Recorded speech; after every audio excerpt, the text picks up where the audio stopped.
Hello guys, कैसे हैं आप सब। उम्मीद करता हूँ आप सब बहुत अच्छे होंगे। और मैं स्वागत करता हूँ आपका आपके अपने यूट्यूब चैनल जीएस टॉपर पे। और गाइस, आपकी पढ़ाई बहुत अच्छी चल रही होगी और मैं उम्मीद करता हूँ कि आप पढ़ाई बहुत अच्छी कर रहे होंगे और ऐसे ही आप अपनी पढ़ाई करते रहें। और आज गाइस मैं आपके साथ हाजिर हूँ इतिहास से कुछ महत्वपूर्ण युद्धों के बारे में जानकारी लेकर। तो आज का टॉपिक है अपना इतिहास से कुछ महत्वपूर्ण युद्ध और उनकी डेट। तो इसके बारे में बात करने से पहले मैं आपको बता दूं कि अगर आपको वीडियो अच्छा लगे तो शेयर करें और चैनल को सब्सक्राइब करें और वीडियो को लाइक भी कर दिया करें, जिससे मुझे थोड़ा हिम्मत मिलती है आप लोगों के लिए अगला वीडियो बनाने के लिए। तो गैस, आपको कमेंट में मैं एक क्वेश्चन भी पूछ सकता हूँ, एक या दो क्वेश्चन पूछूंगा जिनके जवाब आपको कमेंट में देने होंगे। तो गैस, पूरा वीडियो देखा करें जिससे आपको कुछ लाभ मिले। आधा अधूरा ज्ञान वैसे भी घातक होता है, इसलिए पूरा ज्ञान लें। और फ्री में तो कोई भी ज्ञान मिल रहा हो उसे लेना चाहिए, ठीक है। तो गाइस शुरू करते हैं हम आज का वीडियो, वो भी बिना टाइम वेस्ट किए हुए। भारतीय इतिहास के कुछ प्रमुख युद्धों के बारे में बात करेंगे हम। तो गाइस, नंबर 1 शुरू करते हैं हम। हाइडे स्पीच का युद्ध। गाइस, आपने इसके बारे में पढ़ा भी होगा, हाइडे स्पीच का युद्ध, ठीक है, जिसे हम झेलम का युद्ध भी कहते हैं या बेतस्ता का युद्ध भी कहते हैं। ये युद्ध गाइस 326 ईसा पूर्व में सिकंदर और पंजाब के राजा पोरस के बीच में हुआ था, ठीक है। ये युद्ध सिकंदर महान जिसे हम कहते हैं और पंजाब का राजा पोरस या पुरु के बीच में हुआ था ये युद्ध। और इस युद्ध में सिकंदर की विजय हुई थी, सिकंदर ने इस युद्ध में जीत हासिल की थी और राजा पोरस को इस युद्ध में हार का मुंह देखना पड़ा। और गाइस, लेकिन कुछ दिनों बाद ही सिकंदर ने राजा पोरस के स्वभाव से प्रभावित होकर के उसका सारा राज्य वापस कर दिया था और दोनों मित्र बन गए थे बाद में, ठीक है। और वैसे मैं आपको बता दूं कि पूछा जाता है कि सिकंदर के आक्रमण के समय 326 में उत्तर भारत में किसका शासन था, उत्तर भारत में कौन सा राजा था। तो भाई मैं आपको बता दूं, उत्तर भारत में उस समय घनानंद या धनानंद कहते हैं, जिसे हम नंद वंश का शासन था। धनानंद कह लो या घनानंद कह लो, ठीक है। तो नंद वंश का शासन था उस समय सिकंदर के आक्रमण के समय, ठीक है गाइस। उम्मीद करता हूँ आपको क्लियर हुआ होगा। आगे बढ़ते हैं। दूसरा है कलिंग की लड़ाई। ये भी एक इतिहास की महत्वपूर्ण लड़ाइयों में से एक है। इस लड़ाई के बाद में आपको पता है गाइस, 261 ईसा पूर्व की बात है, जब सम्राट अशोक या अशोक मान ने ये लड़ाई लड़ी थी। इस युद्ध को लड़ने के बाद में सम्राट अशोक ने क्या किया था, अपनी सारी नीति चेंज कर दी थी और उसने उस दिन से युद्ध ना लड़ने की कसम खाई थी कि मैं कभी युद्ध नहीं लड़ूंगा भविष्य में और धम्म की नीति अपनाऊंगा। तो गाइस, आप मुझे कमेंट में बताइए कि अशोक के किस शिलालेख में कलिंग युद्ध का वर्णन मिलता है। अशोक के किस शिलालेख में कलिंग के युद्ध का विस्तृत वर्णन किया गया है, ठीक है। तो गाइस आगे बढ़ते हैं। नंबर 3, सिंध की लड़ाई। 712 ईस्वी में ये लड़ी गई थी, सिंध की लड़ाई। तो आपको पता भी होगा सिंध में सबसे पहला जो अरब आक्रमणकारी था उसका नाम था मोहम्मद बिन कासिम। तो मोहम्मद बिन कासिम और दाहिर, सिंध के राजा दाहिर के बीच में युद्ध हुआ था। दाहिर एक हिंदू सम्राट था, तो इन दोनों के बीच में ये युद्ध हुआ जिसमें मोहम्मद बिन कासिम ने दाहिर को पराजित कर दिया और दाहिर की हत्या कर दी और दाहिर की लड़की से शादी कर ली थी, ठीक है। आगे बढ़ते हैं मित्रों। तो गाइस देखते हैं तराइन का प्रथम युद्ध। ये आपने बहुत ही इंपॉर्टेंट युद्ध है। 1191 ईस्वी की बात है जब तराइन का पहला युद्ध लड़ा गया मोहम्मद गौरी और पृथ्वीराज चौहान के बीच में, जिसमें प्रथम युद्ध में पृथ्वीराज चौहान की जीत हुई थी और मोहम्मद गौरी की हार हो गई थी इसमें, ठीक है। आगे बढ़ते हैं गाइस। तराइन का द्वितीय युद्ध। तराइन का द्वितीय युद्ध इसके जस्ट अगले साल हुआ था 1192 में। तो 1192 ईस्वी में एक बार फिर से मोहम्मद गौरी और पृथ्वीराज चौहान की सेनाएं आमने सामने थीं और इस युद्ध में क्या किया कि मोहम्मद गौरी की छोटी सेना ने बड़ी चतुराई के साथ में पृथ्वीराज चौहान की बड़ी सेना को हरा दिया और इस युद्ध के बाद में पृथ्वीराज चौहान जी की हत्या भी हो गई थी, ठीक है। तो मोहम्मद गौरी ने ये युद्ध जीता था। और गाइस, आप मुझे कमेंट में बताओगे कि तराइन का तीसरा युद्ध कब हुआ था, तराइन का तृतीय युद्ध कब हुआ था और किसके बीच हुआ था। तो इसके बारे में आप मुझे बताओगे तराइन का तृतीय युद्ध कब हुआ और किसके बीच में हुआ था, ठीक है गाइस। कमेंट में बताना है आपको, ये बहुत ही इंपॉर्टेंट फैक्ट है, शायद आपको पता भी होगा और नहीं पता तो आप मैं बता दूंगा आपको। कमेंट में मैं आपको पिन कर दूंगा आंसर को, ठीक है, आप बता दूंगा, लेकिन आपको पहले इसका जवाब कमेंट में देना होगा। और गाइस वीडियो को पूरा देखा करें। आगे बढ़ते हैं गाइस, क्वेश्चन नंबर वो आगे गाइस, चंदावर का युद्ध। चंदावर का युद्ध गाइस 1194 ईस्वी में हुआ था मोहम्मद गौरी के बीच में और कन्नौज का राजा जयचंद, ठीक है, कन्नौज के राजा जयचंद के बीच में युद्ध हुआ था, जिसमें जयचंद की हार हुई थी। राजा जयचंद की क्या हुई थी, हार हो गई थी, और मोहम्मद गौरी की जीत, जिसे हम कहते हैं चंदावर का युद्ध, ये कन्नौज में हुआ था, ठीक है। आगे बढ़ते हैं गाइस, पानीपत का प्रथम युद्ध। पानीपत का प्रथम युद्ध ये हम कह सकते हैं कि मुगलों के लिए एक मील का पत्थर था ये युद्ध। 1526 ईस्वी में ये पानीपत का पहला युद्ध हुआ था। तब मैं आपको बता दूं कि ये युद्ध बाबर, मुगल शासक बाबर और इब्राहिम लोदी के बीच में हुआ था, ठीक है। लोदी उस समय दिल्ली का सुल्तान था।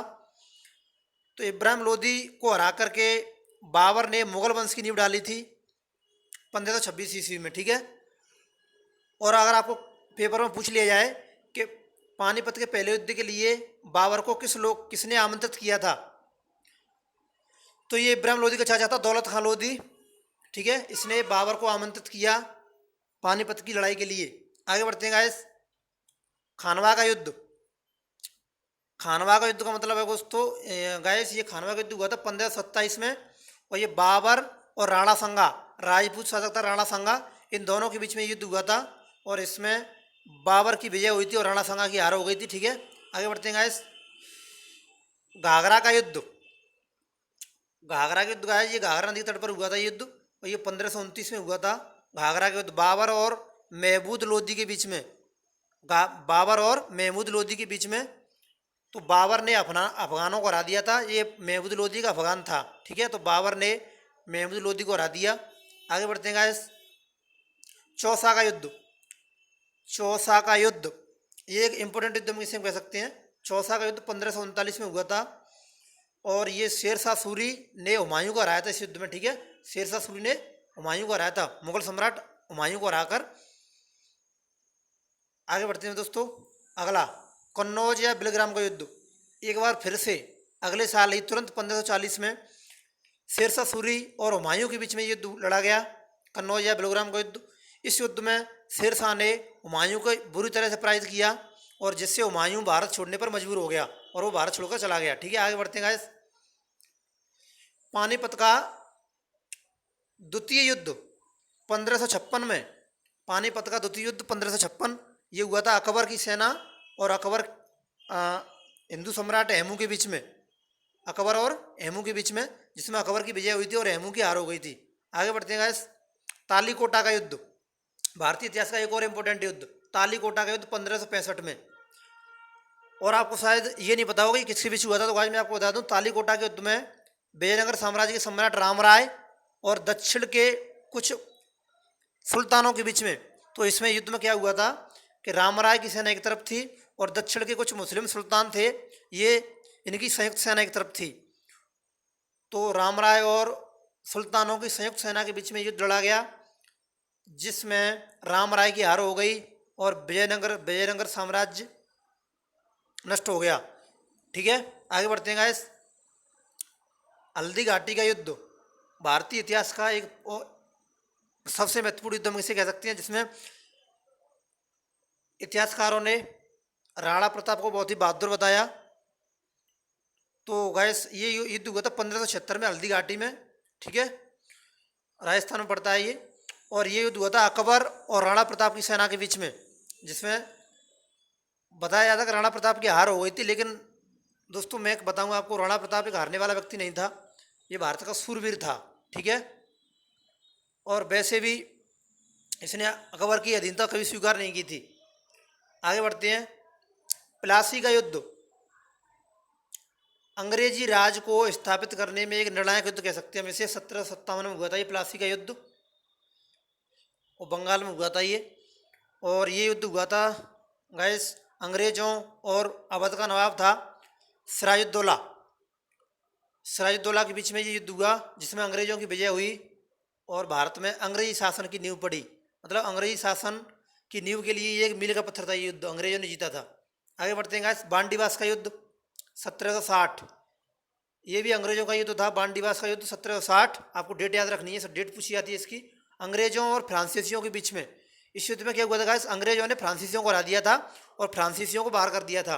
और इस युद्ध से भारत में केवल अंग्रेजों की सत्ता स्थापित हो गई, ठीक है। इसमें फ्रांसीसियों की हार हुई थी और अंग्रेजों की सत्ता स्थापित हो गई। आगे बढ़ते हैं गाइस। पानीपत का तृतीय युद्ध, पानीपत का तीसरा युद्ध 1761 में हुआ। तो एक बार फिर से पानीपत के तीसरे युद्ध में अहमद शाह अब्दाली जो अफगान था और मराठों के बीच का ये युद्ध हुआ है 1761 में। इस युद्ध में अहमद शाह अब्दाली विजय हुआ और मराठों की हार हो गई थी इस युद्ध में गाइस, ठीक है। तो आपको याद रखना है। और गाइस कमेंट में आप मुझे ये बताइएगा कि अगला जो वीडियो है मैं वो किस टॉपिक पर बनाऊँ, ठीक है। आप जैसे कहोगे मैं उसी प्रकार काम करूँगा।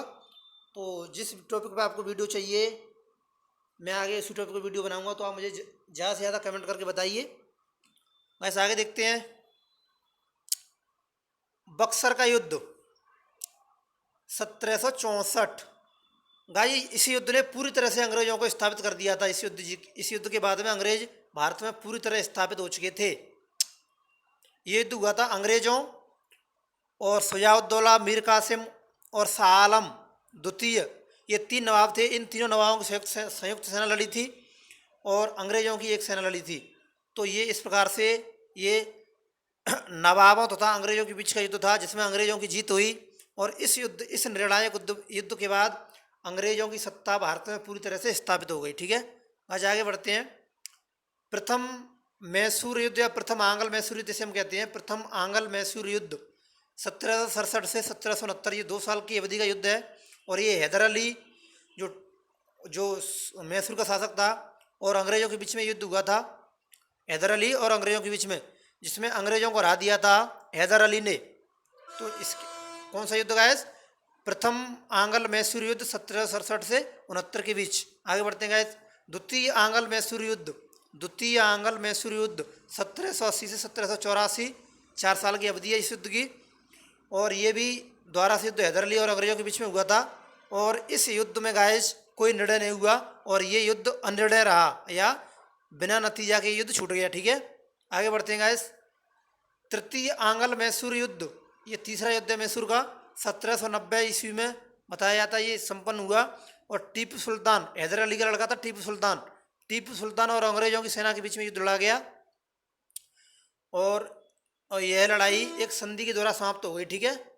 इसमें ये भी युद्ध दोस्तों बिना नतीजे का रहा और किसी की जीत या किसी की हार नहीं हुई इस युद्ध में, और संधि के द्वारा इस युद्ध को समाप्त कर दिया गया।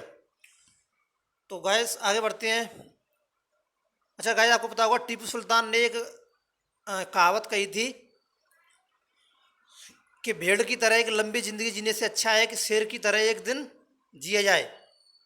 भेड़ की तरह लंबी जिंदगी जीने से अच्छा है कि एक दिन जियो पर शेर की तरह जियो। ये किसने कहा था गाइस, टीपू सुल्तान ने कहा था। तो आपको ये कभी पेपर में पूछ लिया जाए तो आपको याद रखना है, ठीक है। आगे बढ़ते हैं गाइस। चतुर्थ आंग्ल मैसूर युद्ध, चतुर्थ आंग्ल मैसूर युद्ध 1799 ईस्वी में। ये गाइस टीपू सुल्तान से फिर से और अंग्रेजों के बीच में, इसमें टीपू सुल्तान की हार हुई और मैसूर शक्ति का पतन हो गया, मतलब मैसूर साम्राज्य इसमें खंडित हो गया और टीपू सुल्तान का अंत हो गया। आगे बढ़ते हैं गाइस। चिलियान वाला युद्ध, चिलियान वाला का युद्ध 1849 ईस्वी में। चिलियान वाला का युद्ध 1849 में हुआ था गाइस। और ये युद्ध हुआ था ईस्ट इंडिया कंपनी या हम कह सकते हैं अंग्रेज, ईस्ट इंडिया कंपनी या अंग्रेजों तथा सिखों के बीच में ये युद्ध हुआ था, जिसमें सिखों की हार हुई थी और ईस्ट इंडिया कंपनी या अंग्रेजों की विजय हो गई थी, ठीक है। आगे बढ़ते हैं गाइस। भारत चीन सीमा युद्ध, भारत चीन सीमा युद्ध, ये 1962 की बात है गाइस। भारत और चीन के बीच में एक युद्ध हुआ था, ठीक है। तो ये चीनी सेना और भारत के बीच में, भारत के लद्दाख और जम्मू कश्मीर जैसे इलाकों में ये युद्ध हुआ। और चीन ने भारत के सीमा क्षेत्रों में आक्रमण कर दिया था। तो ये युद्ध गाइस कुछ दिनों तक चला और एक पक्षीय युद्ध विराम की घोषणा कर दी गई और चीन ने इस युद्ध में अपने को विजय घोषित कर लिया, ठीक है। हालांकि इंटरनेशनल पटल पर या अंतर्राष्ट्रीय पटल पर इस युद्ध में चीन की जीत नहीं हुई थी, लेकिन मैं आपको बता दूं कि चीन ने खुद को विजयी बताया इस युद्ध में, ठीक है। और इस युद्ध विराम के बाद भारत को अपने कुछ हिस्से चीन को देने पड़े और चीन ने कुछ हिस्सों पर कब्जा कर लिया, जिसे हम आजकल पुकारते हैं अक्साई चिन। तो आज अक्साई चिन लद्दाख में पड़ता है, लेकिन वो चीन का हिस्सा है, ठीक है, जिसमें चीन का भी वर्तमान में कब्जा है। आगे बढ़ते हैं गाइस। भारत पाकिस्तान युद्ध 1965, भारत और पाकिस्तान के बीच में युद्ध हुआ था 1965 में। तुरंत 62 के 3 साल बाद, चीन से युद्ध लड़ने के 3 साल बाद 65 में युद्ध हुआ पाकिस्तान और भारत के बीच में। तो इस युद्ध में गाइस पाकिस्तान की हार हुई, ठीक है, और भारत की जीत हुई। और इस युद्ध के बाद में भारत और पाकिस्तान के बीच में शिमला समझौता संपन्न हुआ। आगे बढ़ते हैं गाइस। भारत पाक युद्ध, ये दूसरा युद्ध है भारत और पाकिस्तान के बीच में 1971 में। दूसरा युद्ध एक बार फिर पाकिस्तान को भारत ने हराया। इस युद्ध में भारत और पाकिस्तान के बीच युद्ध हुआ और पाकिस्तान की बहुत बुरी तरह इसमें हार हुई। और इस युद्ध के बाद गाइस मैं आपको बता दूं, पश्चिमी पाकिस्तान या बांग्लादेश नाम का नया राष्ट्र बना। और बताया जाता है कि ये राष्ट्र भारत की योगदान की वजह से ही बना, ठीक है। तो पश्चिमी पाकिस्तान जिसे हम कहते हैं वो बांग्लादेश है, और बांग्लादेश का उदय हुआ 1971 में और नया राष्ट्र बना बांग्लादेश। आगे बढ़ते हैं गाइस। और ये आज के वीडियो का सबसे अंतिम फैक्ट है, कारगिल युद्ध 1999 में, कारगिल युद्ध 1999 में। तो आज मैं आपको बता दूँ, ये फिर से एक बार हमने पाकिस्तान को रौंदा इस युद्ध में और बुरी तरह पराजित किया। तो ये जम्मू कश्मीर के 10 सेक्टर और कारगिल क्षेत्रों में ये पाकिस्तानी सेना के बीच में पाकिस्तानी घुसपैठियों को भारत ने हराया। और कुछ दिन युद्ध चलने के बाद में इस युद्ध में पाकिस्तान की एक और बुरी हार हुई और भारतीयों को जीत मिली। तो गाइस आप मुझे कमेंट में बताओगे कि भारत को इस युद्ध में किस दिन जीत मिली, या कारगिल विजय दिवस किस दिन मनाया जाता है। आप इस क्वेश्चन का आंसर कमेंट में देना ना भूलें। और गाइस वीडियो को पूरा देखने के लिए बहुत बहुत धन्यवाद। उम्मीद करता हूँ आपको ये वीडियो बहुत अच्छा लगा होगा। और अगर वीडियो आपको अच्छा लगा है तो गाइस वीडियो को लाइक करें, शेयर करें और चैनल को जरूर सब्सक्राइब करें और अपने दोस्तों के साथ में इस वीडियो को जरूर शेयर कर दिया करें, ठीक है। तो गाइस अगर आपको कोई वीडियो चाहिए तो टॉपिक का नाम बताइए मुझे कि किस टॉपिक पर आपको वीडियो चाहिए, कमेंट में ये आपको ज़्यादा से ज़्यादा बताना होगा।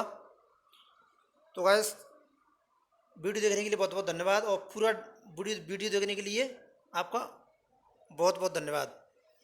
तो नमस्कार मित्रों, मिलते हैं अगली वीडियो में। जय हिंद, जय भारत।